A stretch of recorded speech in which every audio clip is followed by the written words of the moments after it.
Hi, this is Dr. Farley. I'm making this video because a few patients have gone online and were concerned about a posting there from the New Jersey Chiropractic Board, Division of Consumer Affairs. And I want to address exactly why this is there. Number one, I did not know that this would ever be posted. I was told by my attorney that this would never be posted. But I want to tell you that in general, it's very misleading, and I hope this doesn't influence anyone not to come to my office, because what we provide here is the cutting edge care. And I also believe that part of the reason why I've ever even gone in front of my board 2 or 3 times was because competition and some of my peers do not want me to take care of patients at the high level that I do. So I want to address the 6 or 7 points in here. This was signed on November 5th, 2015. So I'm going to go through it point by point, and I want to give you my explanation. So in 2007, I placed an ad in a newspaper about the untold story of fibromyalgia. I had studied fibromyalgia in great depth. I was doing numerous things that no one else was doing, and I had advanced fibromyalgia training directly from a guy named Dr. Michael Johnson, who was a chiropractic neurologist. The report that I used was written by another chiropractor. I had modified the report like a brochure almost, and I had made it custom fit for my office, and I sent it out. The problem at that point in time was that the New Jersey Chiropractic Board was not used to chiropractors placing ads in the paper. And because I'm a cutting edge doc, around 2003, 4, 5, I started placing ads to get my message out to people. I believe that what I do is essential to helping these chronic conditions. And if I don't market, if I don't get in front of you to explain to you how I can help you, you never get the help that you need, and I don't get the chance to provide the services that I provide to people. So I have no problem being a marketer. The board did not like that. So at this time, I can tell you, I specifically remember a bunch of the doctors that were doing the marketing, we all got called into the board. So this was not unique to me. Anyway, they asked me questions about that, and they asked, did I write the report? And I said no. It said that I had discovered treatment that was being searched for years. I did. I had looked into this. I had advanced training from Dr. Michael Johnson. I was doing torque release technique, and I had very advanced training in the field of nutrition since my master's in 1996. So what I was doing was very different than the typical chiropractic office for fibromyalgia. But they didn't like the idea that I did not author the report, and it said that I had written a report. Okay. I was called back again to the board on February 18th, 2010 from an older gentleman that came into my office. We're going to call him JP. JP came in my office and said to me, Doc, I was referred to you. I hurt my leg. I fell at the Newark Housing Authority, and I'm going to sue them. But I got to get this problem fixed. He could have broken his leg, and I told him that. He begged me if I could treat him, and I said, if you don't respond quickly in 3 to 5 treatments, I'm going to refer you out. We're going to get some x-rays taken to see what's going on, because you may have broken your leg, but if you do respond, then we'll know that it's not broken, and we'll go from there. He did not want to see an orthopedist, and he told me this over and over again, because all they're going to do is give him drugs. He did not want to take any drugs. I offered him the ability to use my laser that was new at the time. I offered him one plan with laser, one plan without laser. He offered to do the plan with the laser. By the way, after 6 visits, he had 100% resolution. The problem was solved. He loved the office. The only problem is that he went back to the Newark Housing Authority that he thought he was going to sue and get reimbursed for the money that he paid, which is about $1,300 at the time. And they said no. So what did he do? He turned on me. He came back to me and started complaining about how he had to pay the bill, and I said, we gave you treatment, what can I do? His son came in. To make a long story short, the son wrote a very false, fraudulent letter to the board about how I took advantage of his father, which I did not, and that's how I went in front of the board for this. When I was in front of the board asked me a few questions. They asked me on the protocol and the contraindications for laser. I easily gave a reply to that, which was correct, and my testimonial shows that. They then asked me the question, are you aware of the rate limiting fee to Medicare patients? Or are you aware of the rate limiting fee, excuse me? And I said no. Well, the board got up in arms over this because I was unaware of what the terminology was, rate limiting fee. I knew it as the Medicare fee. And they said, does that mean that you've not been applying the rate limiting fee? And I said, I guess not. As I left there that day, my attorney quickly came to me and said, you don't know about the Medicare fee? And I said, I do know about the Medicare fee. Well, what do you mean? He said, well, they asked you about the rate limiting fee. I didn't know what that meant. He immediately called back the next day and we corrected this in my testimonial. So I did not continually overbill Medicare patients. I even had an outside company that was an expert in Medicare billing reviewed my practice twice to find out that was an isolated incident and it was a one-time problem with this gentleman here, and I did not overbill Medicare ever.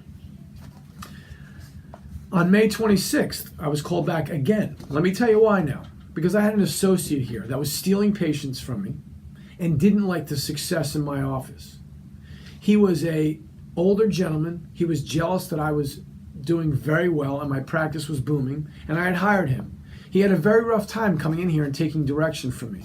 Little by little, from patients and my staff, I found out that he was undermining things I was saying, and he was also telling patients all types of negative things about me.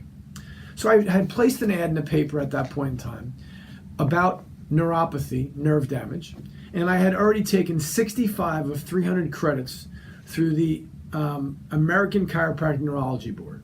So when I placed the ad, I wanted you as the consumer to know that I had advanced training in this.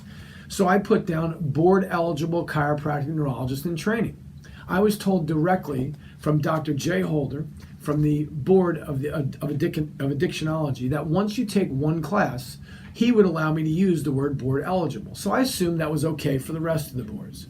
But I even said to myself, let me be even more clear that I'm not board eligible chiropractic neurologist. In quotes, I put, in parentheses, I put in training. What that basically meant was that I'm still in training. I thought I was totally legitimate on what I put in there because I did have 65 of the 300 credits. It wasn't like I had 6 credits. I had 65 of the 300 credits. So if you're coming to me as a patient for neuropathy, I wanted you to know that I did have advanced training in that. The board also, at that point in time, didn't like that I had used a piece of equipment called a VAX-D on this patient. By the way, this patient had failed back surgery once. She was terrified to go get a second back surgery. She came to me and rated her pain a 15 of 10. And with my treatment, we took the pain from a 15 to a 0. She resumed all physical activity, started playing tennis again, and the last day that she left here, she hugged and kissed me, and her husband shook my hand. So how did this patient, 2 months later, I get a letter from an attorney, a personal injury attorney? And you know why? Because the associate, again, was behind this. The associate told the patient that I overcharged her. I did not overcharge her. I charged her the amount for the services that we provided. Each service that I provide is clearly listed. Anyway, they sent a letter to the board, so I had to go in front of the board. And the letter was basically that I had overcharged the patient, which I did not, and that I lacked sufficient information and contraindications in the VAX-D decompression machine I used on her. That's not true either. So the VAX-D piece of equipment was new in my office at that point in time. I had paid $80,000 for this piece of equipment, and I thought she'd be a good candidate. I called the owner of the company, whose father developed the entire field of decompression. I went over the case bit by bit with him, and he said she's an excellent candidate for this. Excellent. It works great on people that have failed back surgery. Offer her 20 visits, and if after the 8th visit she's doing well, finish the plan. And if not, tell her that it's not working and end the plan. And that's exactly what I did. The patient got excellent results. All her notes were perfect, and she clearly showed dramatic improvement and did not need a second surgery. So they got upset with me that I didn't send the patient for an MRI. And one of the board doctors kept pushing this point over and over again. And I stood my ground and said, I disagree. I was comfortable with my examination procedures. She had already been under an orthopedics care who told her that she had failed low back surgery syndrome, and there was no other pathology there. I told him that I was told directly from the manufacturer that you did not need to re-MRI anyone. Well, he didn't like it. So anyway, I was found that that wasn't correct. After the ruling of this, they made me go to a 12-hour decompression certification program. I brought that file to that program. I reviewed that file with the #1 decompression doctor in the world, Dr. McKenzie. And he told me that I never needed to MRI the patient. It was not needed whatsoever. And that I followed the proper protocol. So I'm now trying to overturn some of these things with the board to go back and say, you were wrong. What they should have done was said, let's get an outside expert to look at the file, but they didn't. Because the board is only a group of chiropractors that has limited knowledge, and based on that limited knowledge, they could be incorrect. And this time, they were.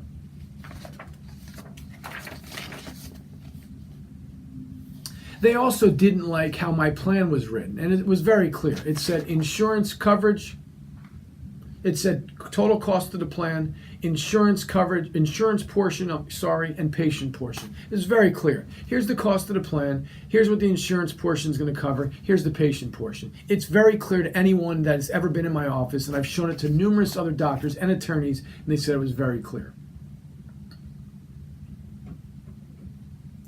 So that's basically it. So let me tell you what happened.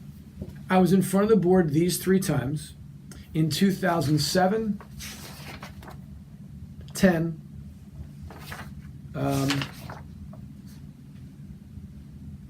7, 9, and 10. Sorry, 7, 10, and 11. 2007, 2010, and 2011. We never got any ruling on this whatsoever. We assumed that it was done. In 2015, 5 years later, I got a letter from the board with the demand of pay $15,000 or lose your license. And this is the consent letter that they sent me. I went to my attorney. I got a new attorney, by the way. I went to that attorney. We spoke with him. I paid a $10,000 retainer for that attorney. And basically, he went back and forth, and then he brought me in a room with another attorney from the firm. And they advised me this: you do not want to fight with the state, Dr. Farley. We think you should just pay the fee of $15,000 and $975 to the state and just close this deal. And I said, well, a lot of this is not true. Why would I do that? And they said, because we believe that you're going to keep fighting, and in the end, you're going to spend a lot more money than the $15,000. And that you should just settle this and be done. So with their guidance, I said, okay, but I want to modify a few things here. I did not overbill Medicare regularly. I did have good record keeping. And I knew what I was talking about with the laser. And we tried to get this modified. Well, guess what? I got it back a little while later, and they said, no deal. Either sign it, or you have the risk of losing your license. So this is November 2015, and I want to share some personal stuff with you. In 2014, April, my wife was diagnosed with stage 3 breast cancer. Extremely stressful and shattered my entire family. I had 3 little kids, and I still have 3 little kids. At the time, my children were 11, 9, and 7. And my wife gets diagnosed with stage 3 breast cancer. So to say the least, it was extremely challenging for me, energy-wise, to keep myself focused and stay in the game. We did. My wife finished treatment a year later with a double mastectomy, chemotherapy, and radiation. My children were always nervous. I was always nervous, and it was a really rough time at this point in time. I came back from vacation in July 2015 from being down in New Jersey Shore, and this nice letter was in my mailbox. So to say the least, I panicked. I said, geez, I don't want to deal with this. I went to the attorneys. What did they advise me? Don't fight. I was tired at that point in time. I was tired from all of the stress of what happened in the past year with my wife. I was tired in going in front of the board for 3 times. And I decided at that point in time that with the advice of the attorney, which was incorrect, and I'm trying to go back now and correct this, I signed off on this. I paid a big check for this. And I was told from those attorneys, this would never be online. No one would ever see any of these glitches here. It's not a big deal, Dr. Farley. The only thing that would happen is if someone went onto the New Jersey Chiropractic Board website and they looked you up, they'd see this and it would be no big deal. That's what I was told by the attorneys. I was never told that this piece of evidence that I call the scanned document would show up on the first page of my name when you Googled me. I would never have signed this if I was told that, ever, because a lot of it is incorrect. I also, at this point in time, I'm now in contact with a new attorney, and we are going back to get every single testimonial that I had from all of those board meetings, and we are going to overturn this. I'm not going to sit by and have people think that there's something that I do wrong in my office when this was a false and fraudulent thing that I signed. I was misadvised by the attorney, and the board was wrong on numerous things here. I'm going back at this point in time to try to overturn this, and hopefully I will, and hopefully it will be removed or at least modified. Because when this is all said and done, the only thing that really was true of all of this was that my staff forgot to get a full history sheet on the old guy, JP. Now, why was that? Because he was in agonizing pain. He was supposed to bring it back, and he forgot it. And he was so much better in 5 or 6 visits, we never saw the guy again. So when they asked me for my file, we didn't have a full history sheet on. That's really the legitimacy of all of these complaints here. I also want to let you know that, I provide cutting edge care to people, and I believe that the powers that be do not want you to find out the information, the truth of how things work. So I even have my own colleagues, other chiropractors, and other doctors, and past associates trying to undermine me so that you cannot get a true healthcare approach. So I hope that this document here is clearly explained to you now. I'm a legitimate doc. What I do is provide cutting edge care. I believe I'm the best at what we do, and my staff here, we provide the best care possible. And I will not sit around and let a document like this influence anyone to not come to my office. When you come here, you're going to be impressed by the office, by myself, by my staff, and by the results that we get for our patients. We get better results than almost anyone out there, period. And I would challenge anyone out there, period, to take some chronic patients like I have and get the results that we get. So I hope that you recognize that I made this video so you can clearly understand what this is. I take this personal, I take your case personal, and I'm doing everything I can to resolve this and get this removed, or at least get it updated so it makes sense here. And we're going to try to overturn this over a time frame. So once again, everything else that you see online about me is true. I'm a real doctor. I'm here. I provide excellent care, and I will do my best to try to help you or your loved one get to a better place. And I hope you know that we do what we believe is correct. Yes, our fees are our fees. Everyone here has some fees to come to the office. There's nothing hidden about that. There's nothing unique about that. A lot of the services that we provide either are non-covered or outside of what the insurance company believes to be great. It is what it is. So the fees are the fees. We do try to squeeze every penny we can from your insurance company if you have any coverage, and we will subtract that off of the total cost of the plan. The plans that we provide are the cutting edge, most scientific approach to solving health problems that exist. We do not base plans off of a patient's insurance only.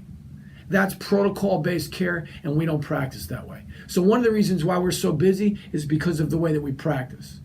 So once again, I want to encourage you that if you saw this online, hopefully this settles the butterflies that you may have, and let you know that we are in practice since 1995. We have the largest practice of our kind in the state of New Jersey and possibly in the entire United States.